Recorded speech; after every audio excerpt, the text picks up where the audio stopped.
avec Maxime Delan. Bonjour. Salut, Benoît. Ce matin, Non, Laval? hier soir. Ah oui? Mais juste avant, j'ai-tu l'air différent, tu trouves? T'es dark.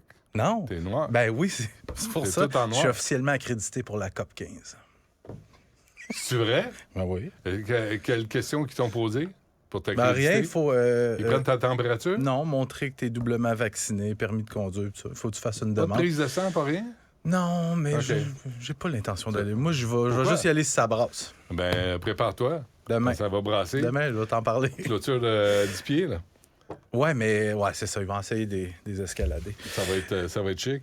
Ouais, à Laval, je veux te parler un autre événement de violence armée qui s'est produit hier soir à Laval, dans le stationnement d'un supermarché Adonis dans l'est de Laval. À Donc, Chamédé?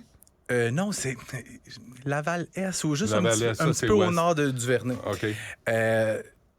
Il y a un jeune homme de 20 ans qui se présente là pour faire une transaction avec un autre individu. OK. Là, je vois déjà dans tes yeux, toi, tu dis, transaction, on parle plus d'une affaire marketplace, là, Kijiji. OK. Fait qu'il veut vendre un item. Et le gars de 36 ans arrive là et il tire le jeune de 20 ans. Ben oui. Tu te dis des fois, où est-ce que le monde s'en va? Et je sais pas ce qui s'est passé exactement dans cette transaction-là, mais le jeune homme de 20 ans, on ne craint pas pour sa vie, a été blessé au bas du corps. C'est quand même une tentative de meurtre. Ben oui. Les policiers Mais il n'y a pas de dope là-dedans. Il n'y a rien. Là. Selon ce qu'on me dit, il ne serait pas question de dope. Ça s'est passé à 19h dans le stationnement d'une On ne épicerie. s'empêche pas les zinzins de tirer n'importe quoi. Je comprends, mais une courte enquête des policiers qui a permis de localiser le suspect, un homme de 36 ans, qui a été rencontré par les enquêteurs, devrait comparaître sous des accusations de tentative de meurtre. Mais peut-être, côté éducatif à ma chronique, les gens devraient savoir, il y a des espaces sécurisés qui existent. À Montréal, il y en a 11. À Laval, il y en a 3.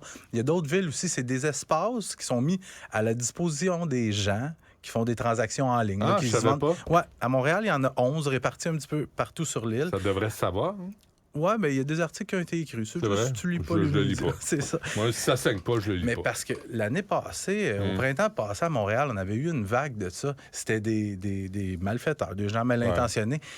Ils te contactaient, là, je vais acheter ton item, tout ça. Ils te donnaient une fausse adresse. Fait que toi, tu te présentais là avec ton item pour aller le vendre. La personne ouvrait la porte. C'est pas ici, désolé, vous avez la mauvaise adresse. Puis quand ils revenaient à leur véhicule, ils se faisaient attaquer, se faisaient poignarder, se faisaient tirer.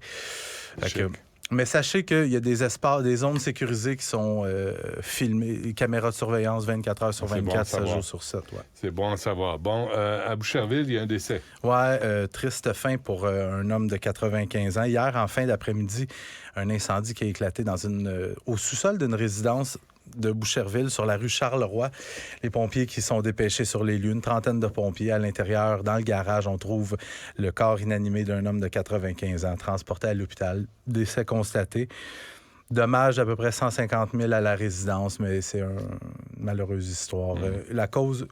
selon ce que la police nous dit présentement, on ne parlerait pas d'une cause criminelle, ça serait vraisemblablement accidentel. Mais les enquêteurs vont quand même se rendre sur place ce matin pour tenter de comprendre ce qui s'est passé. Et un mafieux coupable de voies de fait graves.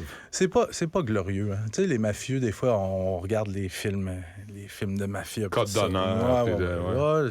Pas dans le cas de Nicolas Spagnuolo, 47 ans, qui a été reconnu coupable d'avoir poignardé un jeune homme à la sortie d'un bar du Vieux-Montréal en août 2020. Cette nuit-là, Spagnuolo, il était avec une femme, puis à un moment donné, la victime est sortie à l'extérieur, ça fumait des cigarettes, puis à un moment donné, la victime a parlé à la femme avec qui Spagnuolo était. Spagnuolo, il n'a pas aimé ça. Ben voyons Prise de bec, puis tout ça. À un moment donné, il sort un couteau, il le poignarde dans le ventre. À un certain moment, on a Pour même... avoir parlé... Je pense qu'il était un petit peu éméché, un petit peu Pour désagréable. même flirter avec, là.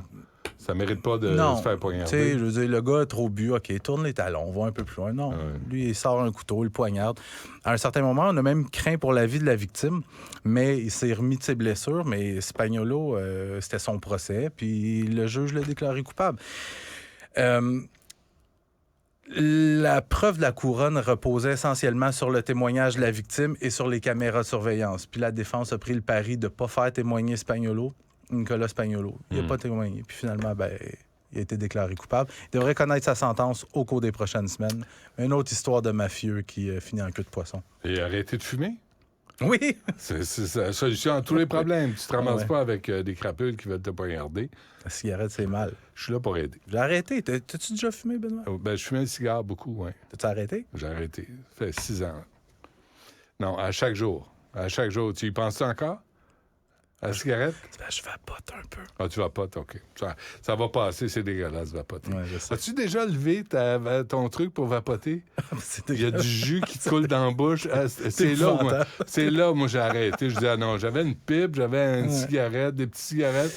Là, je vapotais, puis à un moment donné, là, tu veux dégueuler. Ben, j'ai un métier stressant des fois. Puis mais ça m'aide à me calmer. Appelle Nicole Bordelot, elle va t'aider à méditer. Elle va faire du yoga. Ouais. Ah oui, elle est bonne. Elle va te montrer à faire du yoga. Elle va faire le lotus, salut au soleil. Là. Tu as le cul en l'air, puis tu montes au soleil. Benoît, je suis aussi flexible qu'un 2 par 4. Ça va casser. OK. Bon, parfait. On se reparle demain. Yes, sir.